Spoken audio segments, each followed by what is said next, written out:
All right, Alexander, let's talk about what's going on in Ukraine and what is apparently developing in Bakhmut.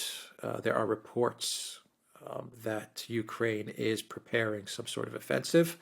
Um, can't confirm this 100%, but these are the reports that a lot of channels are talking about on both sides, Russia and Ukraine. Something of around 50 to 60,000 of Ukraine's best troops are preparing to break through the cauldron that has been set in Bakhmut. What do you make of these reports? I think that the possibility of a Ukrainian counterattack to try to break the cauldron is a very real one. I know the Russians take it extremely seriously, and there's also reports, by the way, that Russian forces are now moving into the area fast. And over the last few hours, it ought to be said that we've seen more evidence of Russian gains in the area. They've apparently now advancing into the Artsom factory in Bakhmut itself. They're advancing on a place called Blagodatnoye. So the fighting in and around Bakhmut is intensifying, continues, and the Russians continue to advance.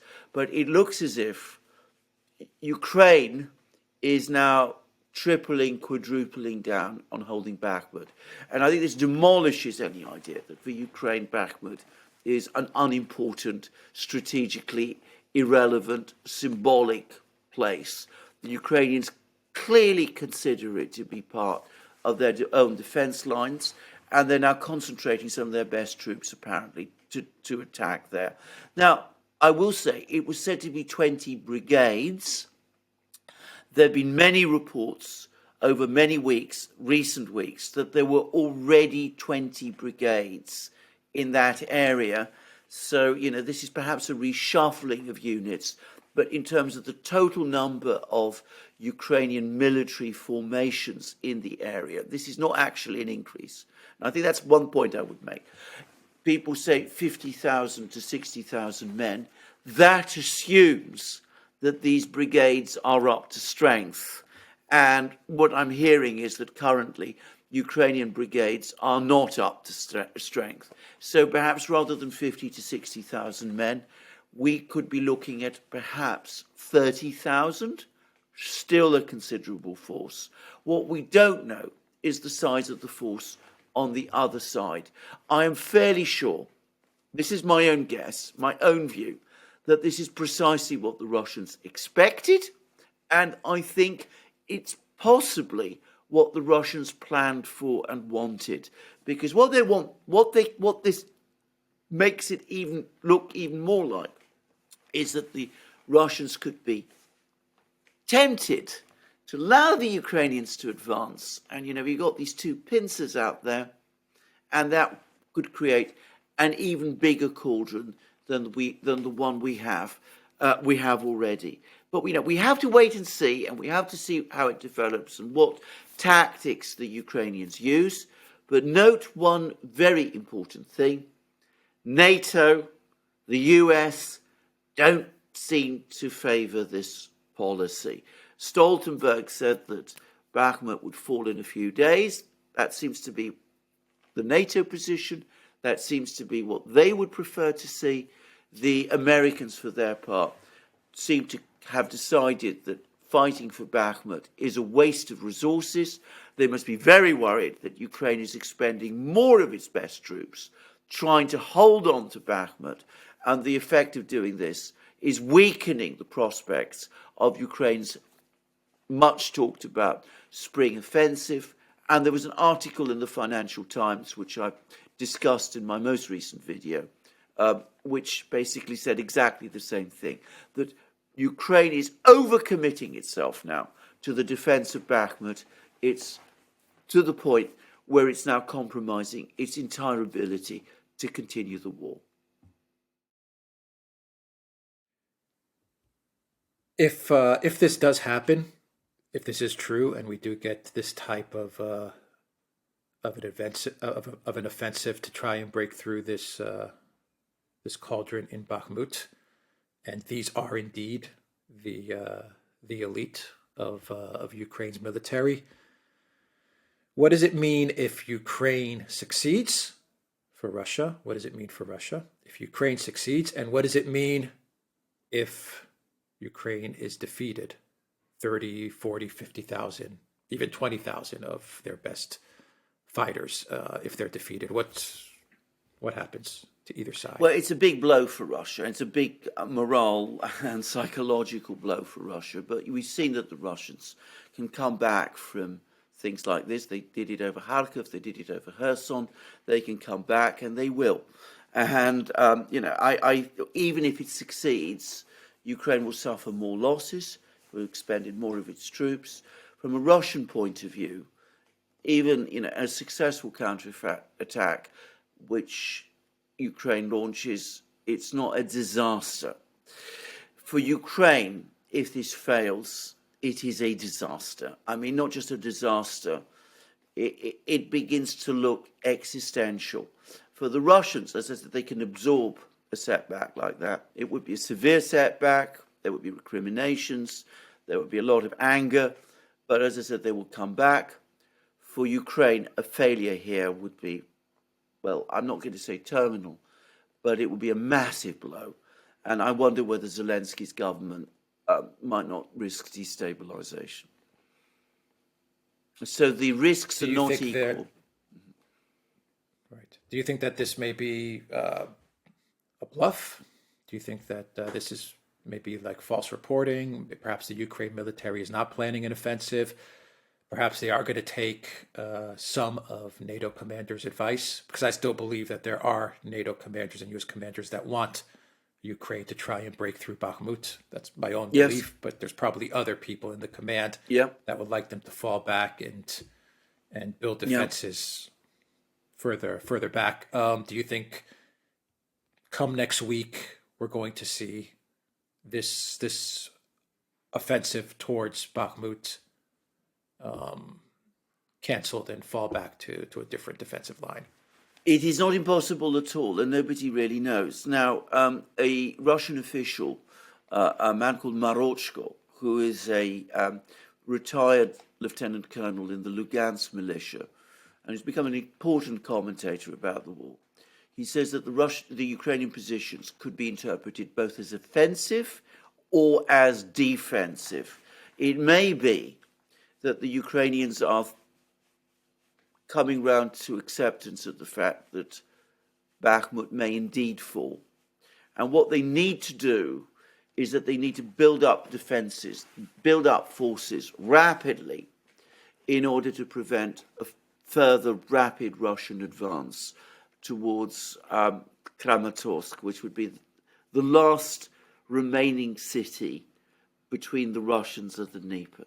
So that it may be that, I personally think they will try an offensive, but it could be a defensive response. We don't fully know.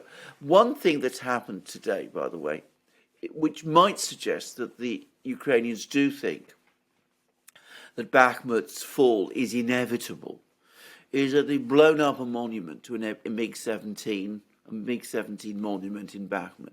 Now, that monument had become very much a symbol in Ukraine of Bakhmut. It was, Ukrainian troops went to Bakhmut, they were all photographed there, it was festooned with Ukrainian flags, it became a symbol of Ukraine and of Bakhmut.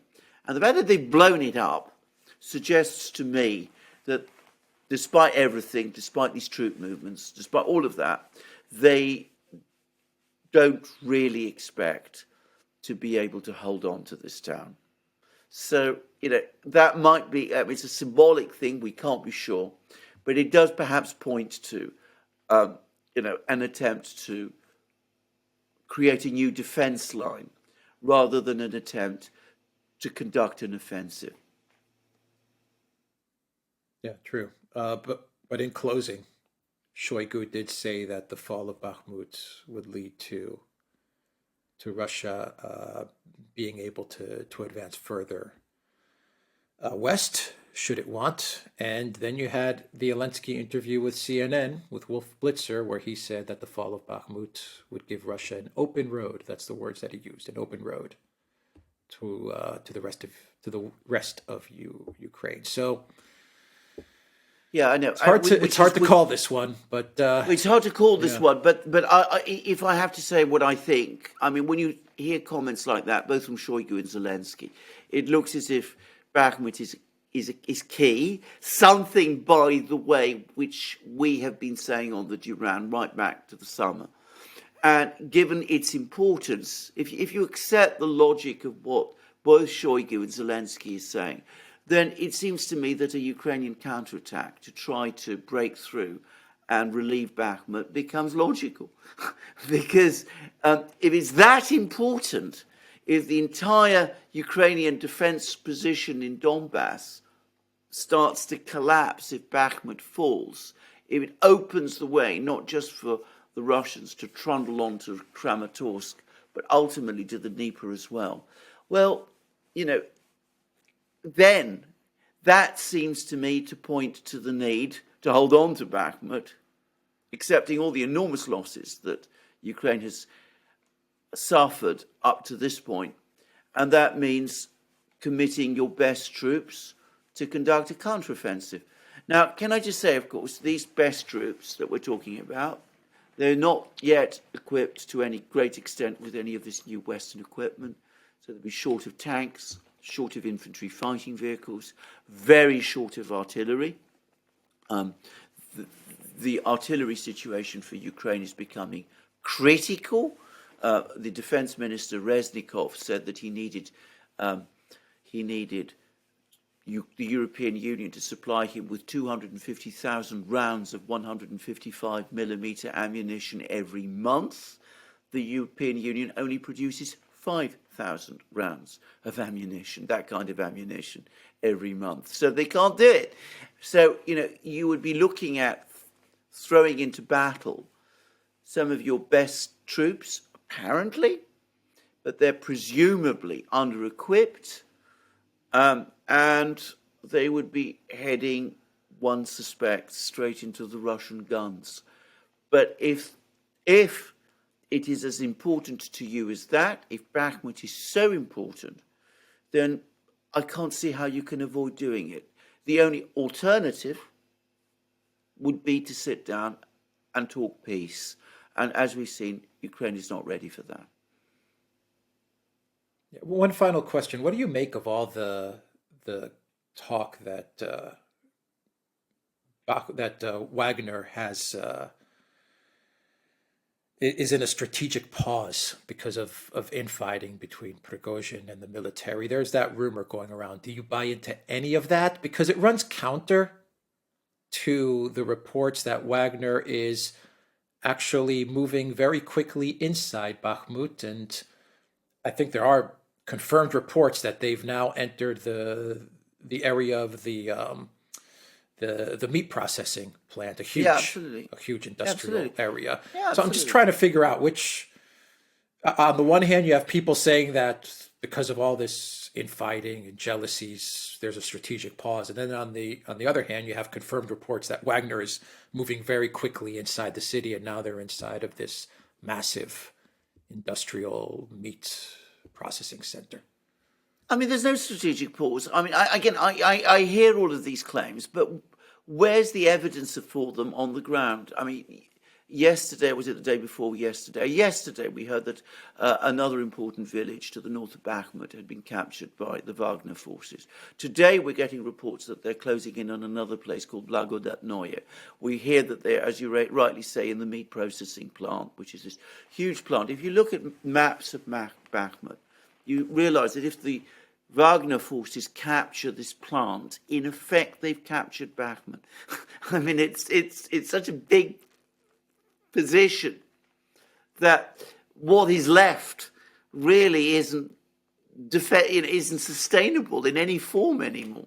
So I see no sign at all of a strategic pause. Every so often, as I said, there's an ebb and flow in the fighting. Because, when Wagner repositions some of its troops to capture one place, they perhaps pull them back a little in another. And, you have re-equipment, you have to send more ammunition through, and that's always complicated. So, there's ebbs and flows and pauses. That's true in every battle. But if you're talking about an actual long operational pause, I see no sign of this at all. And I mean, I don't know what people are talking about when they're talking in this way. But again, I think they're reading too much into what Prigozhin is saying. Prigozhin is a fascinating personality.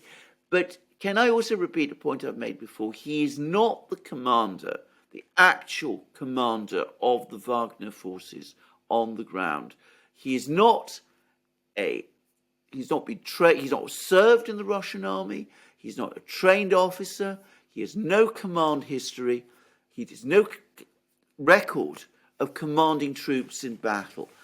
The actual commanders of the Wagner forces are completely different people who, by definition, must have been called in from the Russian military to lead the Wagner groups in the way that they are currently doing.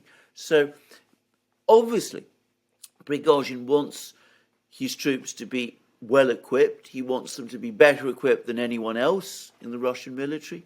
He is very proud of this organization. That comes through very much in what he says. He's obviously a fiery personality. He's got some kind of feud against Shoigu in particular, my sense is.